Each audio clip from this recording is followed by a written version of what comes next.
안녕하세요. 반갑습니다. 말씀을 사모하는 여러분, 오늘도 말씀을 통해서 깨달음을 얻고 확신을 얻으며 기쁨을 얻고 그 말씀 붙잡고 승리하는 하루가 되시기를 바랍니다. 오늘은 마가복음 4장부터 6장에 이르는 말씀을 여러분과 함께 나눕니다. 마가복음은 마태복음과 좀 많이 다르다고 그랬죠. 여러분, 마가복음을 읽다가 보면 왜 이렇게 말씀은 적고 주로 기사와 이적, 다시 말하면 병 고치고 귀신 쫓아내고 죽은 자를 살리고 이런 내용들이 많을까 하는 것에 대한 좀 약간 의아한 마음이 좀 있었을 겁니다.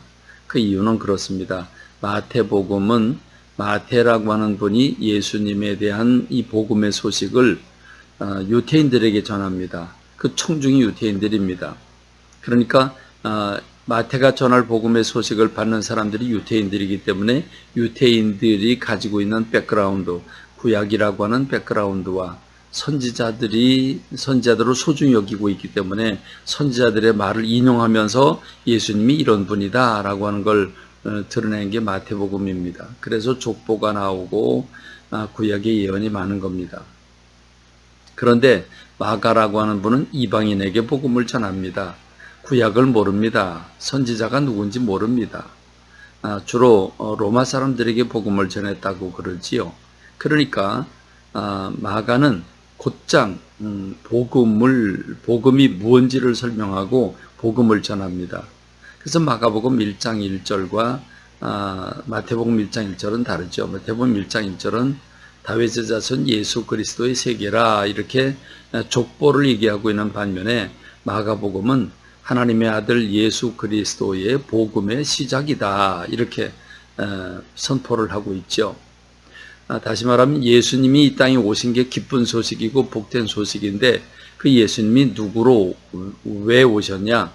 하나님이 아들의 모습으로 그리스도, 다시 말하면 구원자로 이 땅에 오셨다라고 하는 겁니다. 이스라엘이 예수님 오시기 전에 어떤 분위기였습니까? 말라기 선지를 끝으로 더 이상 선지자를 보내지 않으셨습니다.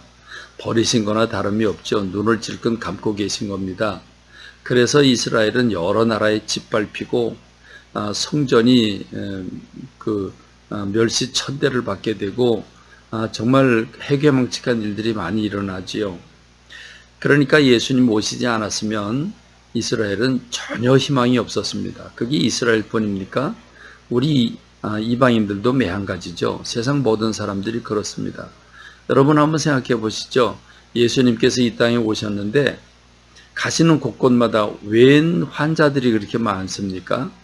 왜 중풍병자 또는 소경 또는 귀머거리 또는 벙어리, 여러분 안절뱅이를 비롯해 가지고 정말 가는 곳곳마다 그 병자들이 너무 많고 왜 이렇게 귀신 들린 사람들이 많습니까?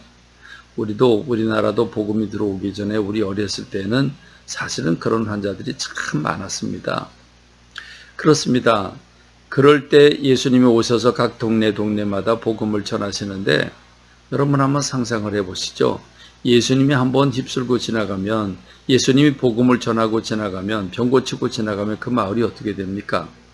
전쟁이 일어나면 군인들이 휩쓸고 지나간 그 자리는 정말 절망적입니다. 여러분 강도나 도둑이 마을을 휩쓸고 갔다고 생각하십시다. 어떻게 됐겠나. 그런데 여러분 예수님이 그 마을을 지나가시고 나면 죽은 자가 살아나고 병든 자가 고쳐지고 그 안질병이 소경 이런 사람들이 여러분 건강을 되찾고 말씀 받고 기뻐하는 모습을 보십시오. 거기가 천국이 아니겠습니까?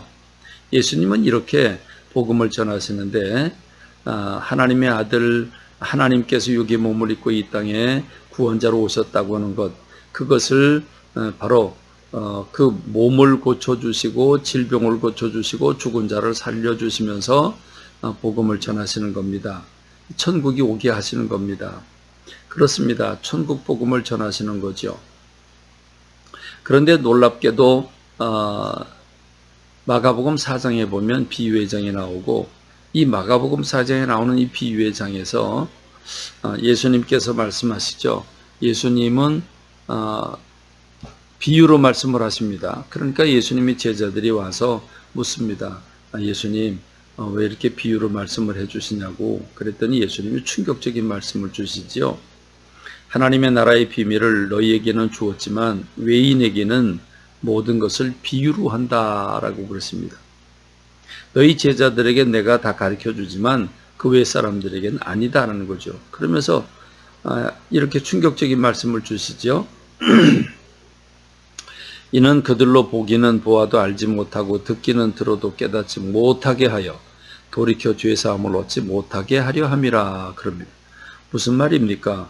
자, 보기는 봐도 듣기는 들어도 모르게 하기 위해서다. 감추게 하기 위해서다. 그 왜 감추냐? 그러면 죄 사함 못 받게 하려고. 깨닫고 돌이켜서 죄 사함을 받지 못하게 하려고. 아니, 예수님 이 땅에 왜 오셨습니까? 깨달음을 얻고 천국의 비밀을 알고 그래서 천국을 누리라고 예수님 오신 거 아닙니까? 근데 왜 죄사함을 못 받게 한단 말입니까? 하나님은 예수님은 이 정말 소중하고 정말 진귀한 보물과 같은 이 천국 복음을 아무에게나 안 주시겠다는 겁니다. 다시 말하면 사모하지도 않고 갈망하지도 않고 원하지도 않는 사람에게 안 주겠다는 겁니다. 여러분은 아주 값비싼 정말 비싼 물건들을 관심도 없는 사람에게 너 이거 가질래? 그리고 주는 사람 세상에 어디 있습니까? 꼭 사모하는 사람에게 주시지 않겠습니까? 그렇습니다. 예수님이 그 마음입니다. 그래서 비유로 전하면 갈망하는 사람들은 대번에 알아차립니다. 그러나 관심 없는 사람은 들어도 봐도 모르죠. 그래서 예수님이 그렇게 말씀을 전한다는 겁니다. 자, 예수님이 고향으로 가셨더니 6장에 가면 고향으로 가시죠. 고향으로 가셨더니 사람들이 배척을 합니다. 왜? 누군지 뻔히 아니까. 저 사람 누구의 형제고 아버지는 목수의 아들이야. 그 고정관념으로 예수님을 거절하자 예수님을 배척합니다. 그래서 예수님은 거기서 한 가지도 기적을 행하지 않으시고 다른 곳에 가셔서 오병이어의 사건을 일으키시고 정말 죽은 사람 해당장 야요의 딸을 살리시고 12년 동안 혈류병 걸린 고생하던 여인을 고쳐주십니다. 간절히 사모하기 때문이죠. 그렇습니다. 여러분은 어떻게 이 복음서를 읽어야 합니까? 어떻게 말씀을 받아야 합니까? 깨달음을 얻는 여러분 되시기 바랍니다. 오늘 주 안에서 승리하는 복된 하루가 되시기를 간절히 소망합니다. 말씀 맺습니다. 감사합니다.